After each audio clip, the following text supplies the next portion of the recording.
मुर्दाबाद मुर्दाबाद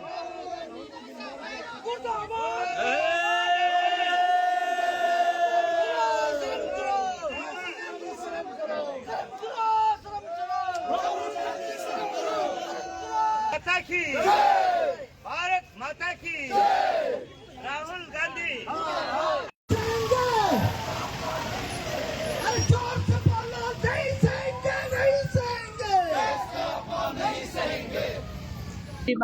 देखिए, भारतीय संस्कृति जो है और खासतौर पे अरुणाचल की संस्कृति भी ये है कि जो अपनी माँ और बहन जो बहनों होता है वो सर्वोच्च उत्तम रिस्पेक्ट में हम सोसाइटी में दिया जाता है। और जब प्रधानमंत्री मोदी जी के माँ को गाली देते हैं तो वो गाली केवल मोदी जी के माँ के नहीं, देश के हर माँ और बहनों के ऊपर गाली है और ये भारतीय जनता पार्टी कभी स्वीकार नहीं करते हैं।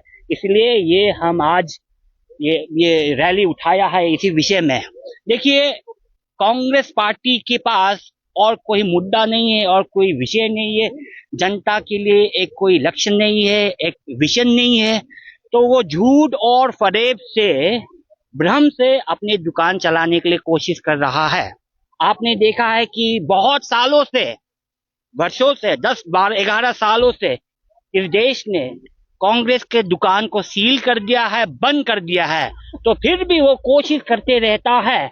लेकिन देश की जनता और अरुणाचल की जनता मूर्ख नहीं है, तो ये बात है। तो इसलिए आज भारतीय जनता पार्टी नारी सम्मान के लिए, माताओं के सम्मान के लिए ये रैली उठाया। हमारे भारतीय युवा मोर्चा ने आगे इससे अगुवाई किया है और ये बहुत खूब तरीका से अच्छे से हुआ है आज। सर, जिस तरह से राहुल गांधी ने जो हाँ प्रूफ जी, दिखाए थे उसे भी झुटलाया नहीं जा सकता और साथ ही जिस तरह से इलेक्शन कमीशन ने प्रेस कॉन्फ्रेंस में जो जवाब दिए हैं वो भी आई थिंक डिसअपॉइंटिंग जवाब हाँ है। जी। तो उस पर आप क्या कहेंगे? जी, भारतीय जनता पार्टी भी चाहते हैं कि जो वोटर जो इलेक्टोरल लिस्ट है उसको भी साफ करना है, वो भी चाहते हैं।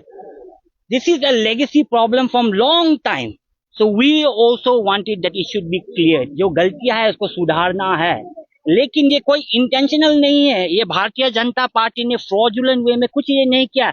ये उनके पास और उपाय नहीं, कभी ईवीएम, कभी वोटर लिस्ट के ऊपर चर्चा उठाते रहेंगे। एसआईआर जो चल रहा है ये भी देश में भी हमारे मानना है, भारतीय जनता पार्टी को भी मानना है कि आगे बढ़ते भी ये एसआईआर और भी आगे चलेंगे। तो we want to clean the system also, that is also our views, our mottos also. Sir, election commission पर तो इस तरह से भी इलेक्शन कमीशन को ये भी कानून लागू करवाया है। इलेक्शन कमीशन जो चीफ होते हैं उन्हें कभी गिरफ्तार नहीं किया जाएगा या फिर उनका सी संविधान के दायरे पे बहुत समस्या होता है और उस समस्या, उस दायरे के अनुसार ही ये जो निर्णय लिया गया है, जो प्रोविजन दिया गया है, कॉन्स्टिट्यूशनल प्रोविजन दिया गया है, इसका बारे अगर चर्चा करेंगे तो वो बहुत लंबा विषय है। तो इसीलिए ये संविधान के दायरे में प्रोविजन के अंदर में दिया गया है ये प्रोविजन। आपसे तो कोई सवाल है? मुसू साहब क्या गाली दिया था? अरुणाचल का जनता लोग को पूरा पता नहीं है। अभी जब रैली हुआ तो शायद कुछ लोगों को पता चला कि कांग्रेस वाला राहुल गांधी ने मोदी जी का माँ को गाली दिया। क्या गाली क्या क्यों? दिया था जो आप लोग बोल रहे हैं गाली दिया? आप मीडिया के लोग नहीं है क्या? आप जर्नलिस्ट नहीं, आपको पता नहीं? Journalist, I know everything, but you tell from your mouth the people of Arunachal Pradesh want please. Congress party ने हमारे माननीय, थोड़ा बता दीजिए कि क्या गाली? कांग्रेस पार्टी ने हमारे माननीय प्रधानमंत्री की माँ के ऊपर गाली दी है। वो सब ढूंढ नहीं वो शब्द हम इजहार नहीं कर सकते हैं। वो आप देखिए वीडियो पे, आपको पता चल जाएंगे। जनता लोग देखिए वीडियो पर, वो पता चल जाएंगे। एक चीज है सर, हाँ जी, पार्टी पॉलिटिक्स तो होते रहता है, हाँ चुनाव जी, भी होते रहता है, सरकार आता है चला जाता है, ठीक है। बहुत जगह हुआ है, बहुत सालों से देख रहे हैं और अरुणाचल में इसका ग्लेटरिंग एग्जाम्पल है। जब पार्टी बदलता है तो पॉलिटिक्स भी चेंज होते रहता है, समीकरण बदल जाता है। तो अभी जो हो रहा है बिहार में एसआईआर का, जो हम लोग बात कर रहे हैं बार बार, 50 लाख से ज्यादा लोगों का नाम गायब है। इवन हम लोगों का भी, काफी लोगों का हम लोग इंक्वायरी किया तो किसी मर्द को औरत बना दिया गया है। छोटा छोटा डिफरेंसेस होता है, कुछ टेक्निकल डिफेक्ट होता है, लेकिन इलेक्शन कमीशन को भी चाहिए था कि वो क्लियर कर दे, जवाब देना क्लियर कर दे। कम से कम क्लियर नहीं करके इलेक्शन कमीशन जवाब देने से कतराता है कि आप अरुणाचल प्रदेश का देखिए, आप बीजेपी का चीफ स्पोक्स पर्सन है, आपका ऊपर में बहुत बड़ा भार है। आप बताइएगा, दिल से बताइएगा, खाली पॉलिटिक्स मत कीजिए, आप दिल से बताइए। Election commission Bharatiya Janata party के अनुसार नहीं चलता है, संविधान के अनुसार चलता है। It is an independent autonomous body and based on its independence it take decision based on its present situation and status. हाँ। हाँ। लेकिन राहुल गांधी का कहना है कि इलेक्शन कमीशन बीजेपी पार्टी द्वारा चलाया जा रहा है। उनका काम तो वही है। राहुल गांधी जी का तो एलिगेशन वो भ्रम फैलाने के लिए, हर चीज फैलाने के, वो तो उनका काम ही है। मैं आपको बहुत बार, आप न्यूज में भी दिखाए जाएंगे कि देखिए बहुत सारे इलेक्शंस आप अगर देखेंगे, अगर भारतीय जनता पार्टी अगर झूठ और फरेब या वोटर चोर करके अगर इलेक्शन जीतता है तो क्या राहुल गांधी रायबरेली से जीतता था?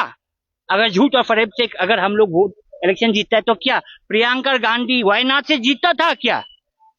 हाँ, गौरव गोगोई क्या अगर जोरहाट से जीतता था? अगर हम झूठा इलेक्शनल सिस्टम से अगर हम लड़ता था तो क्या 400 पार का नारा पहुंचा नहीं आप लोग? फिर आप ऐसा ऐसा क्लेम वो हमारे पार्टी का ख्वाहिश होता है कि 400 पार करने के लिए वो ख्वाहिश होता है, प्लानिंग था, वो ख्वाहिश होता है, जनता के समर्पित वो डेडिकेटेड है कि हमें इस आंकड़े को पार करना है। लेकिन जनता ने हमें फिर से सेवा करने के लिए मौका दिया है।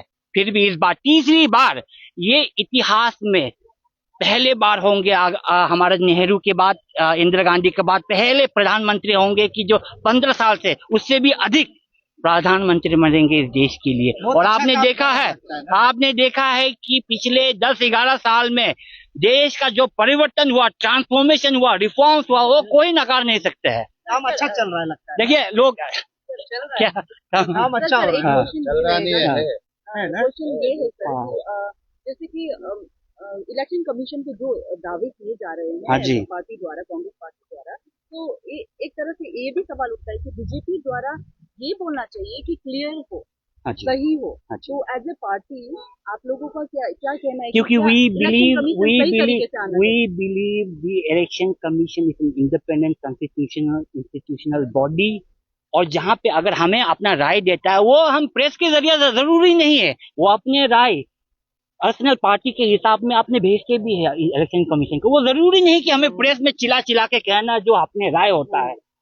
तो यही भावनाओं से हम आगे बढ़ते हैं, यही भावनाओं से हम देश आगे चलाता है। ये नहीं कि हर इंस्टीट्यूशन का घोटाला, ईवीएम चोरी, वोट चोरी, ये आरोप देके देश आगे नहीं बढ़ते हैं।